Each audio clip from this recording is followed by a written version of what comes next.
Un tiers-lieu au service du territoire. Située dans le pays rouennais, la Martinière est au croisement des ruralités. Cette ferme qui regroupe historiquement de l'élevage porcin, de la viticulture et du maraîchage bio ouvre ses portes pour laisser place à la réflexion sur de nouveaux modèles agricoles et sur la valorisation des espaces ruraux. Tiers-lieu, c'est un grand mot qui effectivement souvent est assigné aux villes. En réalité, il existe plein d'espaces associatifs qui mélangent, qui hybrident les activités et des espaces pas forcément toujours associatifs d'ailleurs.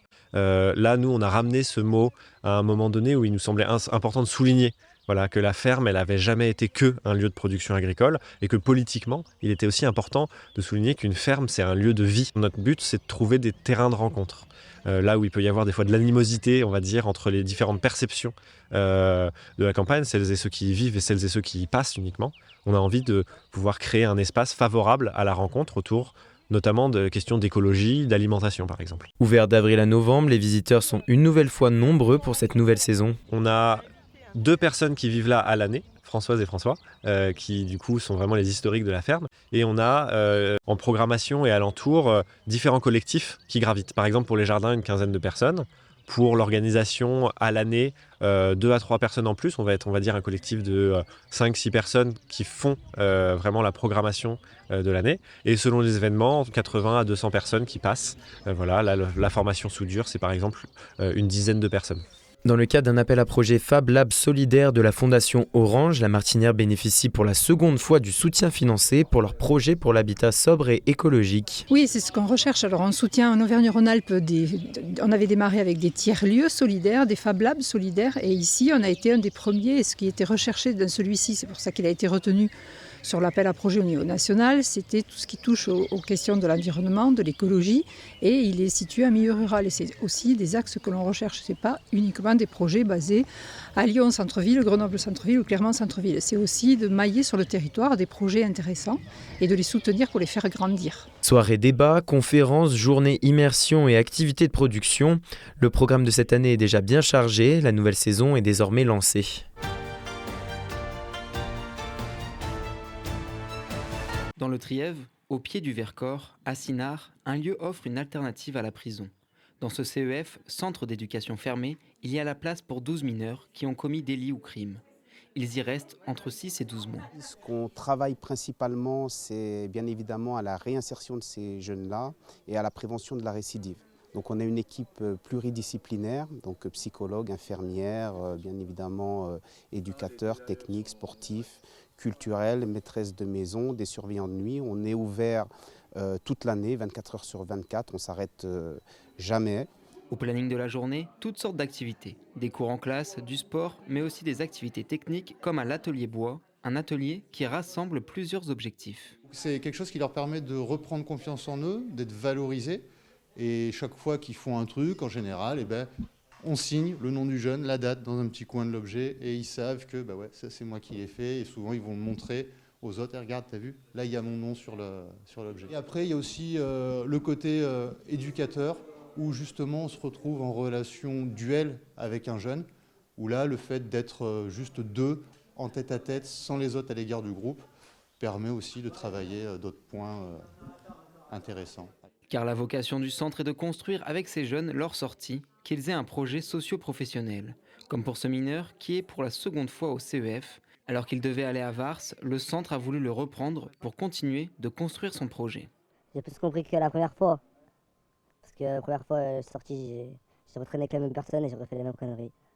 Et après, là, maintenant, j'ai compris de traîner avec les mauvaises fréquentations, etc. Une délinquance symptomatique d'un mal plus profond, comme l'explique le directeur du centre. En tout cas, moi, j'ai toujours rencontré au cours de ma carrière des jeunes qui aimeraient avoir des vies comme tout le monde, pouvoir rentrer chez eux sans avoir des difficultés, à avoir un frigo plein, à avoir des parents qui effectivement n'ont pas de problème. Le résultat d'inégalités sociales qui ne cessent de croître, laissant se développer la pauvreté et la ségrégation sociale.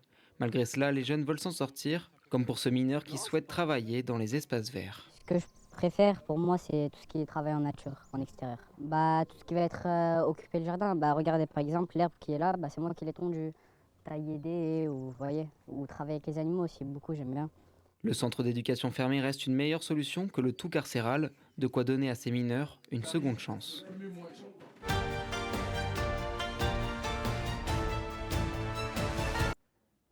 Bienvenue dans une des 2 salles de commande du nouveau plateau technique du service de cardiologie interventionnelle du Change à Annecy.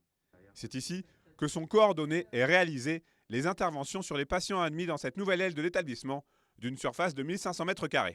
On a une salle de commande pour chaque salle d'intervention. Nous, on a fait le choix de les grouper en binôme. Donc ici, vous êtes à l'endroit où on fait l'activité d'échoronarographies et angioplastie coronaire. Et on a choisi d'avoir une grande salle de commande qui est commune pour nos 2 salles d'intervention.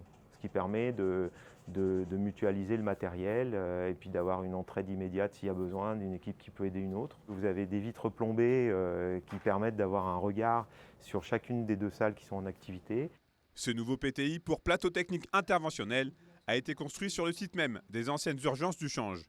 Composé actuellement de 3 salles d'intervention, en attendant bientôt une 4e, d'une salle de préparation et d'une salle de réveil, il a été conçu pour optimiser toute l'organisation du service. On a des équipements tout neufs, tout modernes, qui nous permettent d'améliorer la qualité de nos examens, la qualité diagnostique des images, l'interconnexion avec les différents logiciels, et donc on gagne aussi en ergonomie. On gagne en tranquillité. Avant, on était un petit peu en manque de plage horaire, donc les programmes finissaient régulièrement vers 21h, 21h30, et on était souvent obligé de venir retravailler pour faire les patients en attente le samedi. En médecine, la cardiologie interventionnelle est divisée en 3 branches. La coronarographie, la rythmologie et la cardiologie structurelle. La réhabilitation totale de ce service du centre hospitalier Annecy-Genevois était donc devenue une nécessité au fil des années. On a commencé la cardiologie interventionnelle, la branche coronarographie, c'est-à-dire traitement des infarctus en fait en 2002. Ensuite, on a eu le déménagement, on s'est déplacé de site, on a eu un hôpital tout neuf, tout moderne en 2008. Et ensuite, la chirurgie cardiaque a pu arriver. Donc, on a la chirurgie cardiaque sur site depuis le 2010, qui a été ouverte. Et depuis 2010, on a continué à développer les différentes branches de la cardiologie interventionnelle en parallèle de celle de la chirurgie cardiaque. Grâce à un GCS, un groupement de coopération sanitaire, ce nouveau plateau technique accueille également des praticiens du secteur privé du groupe Ramsay Santé. Dans notre métier en cardiologie interventionnelle, la technologie est très importante, beaucoup d'informatique, beaucoup d'imagerie, et là on a un plateau technique qui est à mon avis à la pointe en France. Voilà, on a beaucoup de chance, on en a conscience. À l'heure actuelle, plus de 6000 actes de cardiologie interventionnelle ont lieu par an sur le site d'Annecy. Avec cette nouvelle configuration, le Change espère voir ce nombre augmenter de 5 à 10% par année.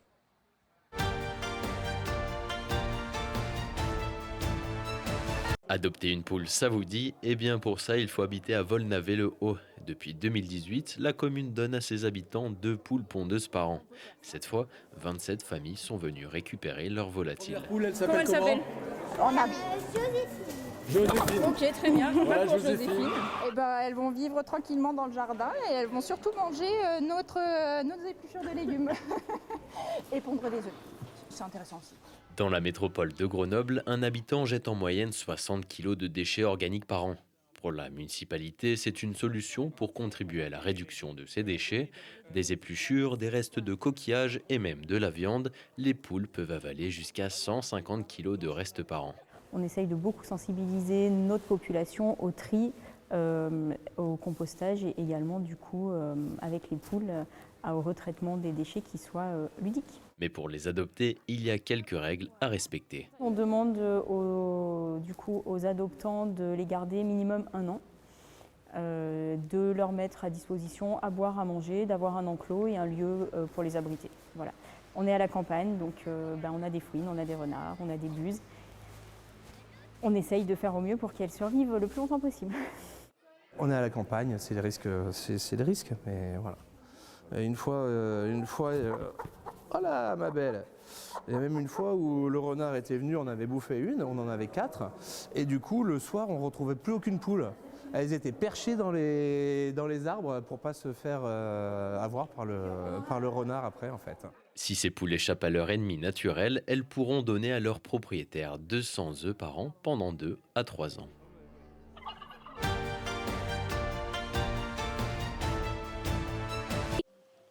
Colorées, sucrées et pleines d'histoire, ces pralines sont le rose de cette commune savoyarde. Ingrédient phare du Saint-Genis, une brioche garnie, elles en ont fait sa renommée. C'est une brioche moelleuse, gourmande. Et puis les pralines fondent à l'intérieur. Donc la brioche s'imbibe de sucre. Et puis voilà, c'est un délice. Si Étienne Bavut réalise des Saint-Genis depuis quelques années, la recette, elle, est vieille de près de 400 ans. C'est la même recette depuis 1630. Elle n'a pas été modifiée. Farine, beurre, œufs, lait, sucre, levure, fleurs d'oranger et bien évidemment praline maison composent cette recette ancestrale. Mais ce ne sont pas uniquement les ingrédients qui en font la valeur, car derrière, il y a tout un savoir-faire. C'est une brioche au levain avec une double fermentation. Et il pousse dans des copets, on appelle ça un copet. C'est en bois de tilleul. Et il y en a qui diront que ça donne un peu de goût, d'autres qui diront que non. Ces mêmes copets sont ceux que son grand-père, Alain Bavut, a lui-même utilisés auparavant. Car la pâtisserie La Bully, c'est également une histoire de famille. Là, on voit mon grand-père, il y a environ 30 ans. Cette bassine-là, je moule les gâteaux encore dedans, comme mon grand-père il y a 30 ans. Les copets en tilleul sont les mêmes. Et voilà, on fait toujours pareil. Il n'y a que les personnes qui changent, mais ça reste toujours la même chose. À l'origine de cette pâtisserie, une abrésienne, Françoise Guillot, qui épouse un hôtelier de Saint-Genis nommé Pierre La Bully. Elle a amené cette recette de brioche au bon goût de fleurs d'oranger. Mais de base, il n'y avait pas de praline à l'intérieur. Il n'y avait qu'une praline sur le dessus. Et à la demande des clients de l'hôtel, ensuite, il y a eu des pralines à l'intérieur. C'est de là qu'est né le Saint-Genis. Après plus de 3 siècles sous l'égide de cette famille, Paul La Bully passe le flambeau à son dernier apprenti, Alain Bavut, qui rachète la pâtisserie en 1979. C'est la plus vieille que j'ai. C'était encore une photo de la place où on voit l'hôtel. On voit l'hôtel et il y a encore la bascule. C'est mon bébé, ça. J'ai travaillé depuis 79 ici, alors ça fait quand même longtemps. Même que je ne travaille plus, je passe tous les jours. Je les embête peut-être, mais je passe tous les jours. À l'instar de leur créateur, la tradition semble se perpétuer chez les Bavut. Depuis 2006, son fils Jean-Philippe a pris les commandes de l'entreprise et dans plusieurs années viendra le tour des petits-fils Étienne et son frère.